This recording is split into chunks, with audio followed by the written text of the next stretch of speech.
Assalamu alaikum wa rahmatullahi ta'ala wa barakatuh. Bonjour. Donc toujours avec les branches infinies, cette fois avec la branche parabolique de direction l'axe des ordonnées. Donc dans cette figure-là, donc là j'ai une branche parabolique de direction l'axe des ordonnées. Ici aussi j'ai une branche parabolique de direction l'axe des ordonnées. Ces deux branches paraboliques sont au voisinage de plus l'infini. De même ici, j'ai une branche parabolique de direction asymptotique l'axe des ordonnées. Là aussi, la même chose, mais cette fois au voisinage de moins l'infini.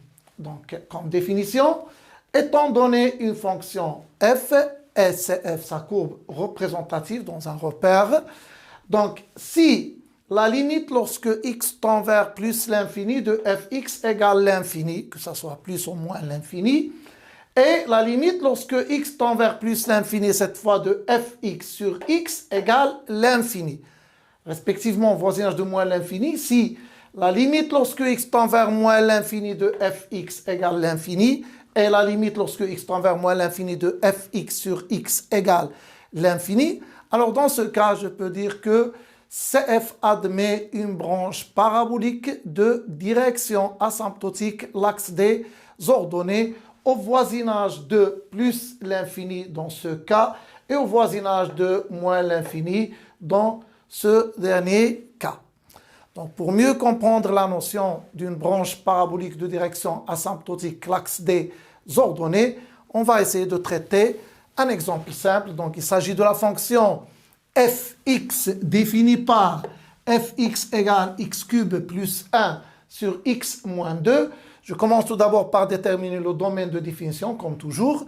Donc, étant donné un x qui appartient à df, ou bien f est défini en x et seulement si, la condition d'existence de cette expression, c'est que x moins 2 doit être différent de 0, et donc que x soit différente de 2. Donc df c'est quoi? C'est moins l'infini 2 union 2 plus l'infini, c'est-à-dire l'ensemble R privé de 2. Bon, j'ai 4 limites au bon à calculer, moins l'infini, 2 moins 2 plus et plus l'infini, mais moi je vais m'intéresser seulement à la limite lorsque x tend vers moins l'infini de fx. Donc il s'agit de la limite lorsque x tend vers moins l'infini de x cube plus 1 sur x moins 2, c'est une fonction rationnelle, donc on prend les monomes de plus haut degré, c'est-à-dire la limite lorsque x tend vers moins l'infini de x cube sur x. En simplifiant, ça va donner la limite lorsque x tend vers moins l'infini de x carré, donc l'exposant étant pair, donc ça va donner plus l'infini, c'est-à-dire que la première condition est vérifiée. Je passe maintenant au calcul de la limite lorsque x tend vers plus l'infini, plutôt moins l'infini de fx sur x. Donc la limite lorsque x tend vers moins l'infini de fx sur x, et la limite lorsque x tend vers moins l'infini, je remplace fx par l'expression x cube plus 1 sur x moins 2, le tout sur x. Donc ça va donner la limite lorsque x tend vers moins l'infini de x cube plus 1 sur x facteur de x moins 2, c'est-à-dire sur x carré moins 2x après développement.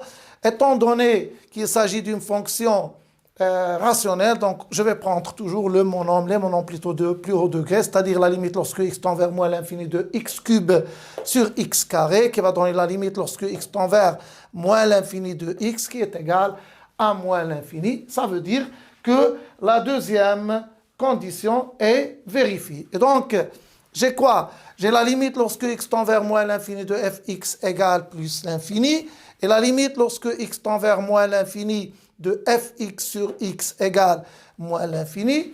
Donc je peux dire que ma courbe CF admet une branche parabolique de direction asymptotique l'axe des ordonnées au voisinage de moins l'infini. À bientôt.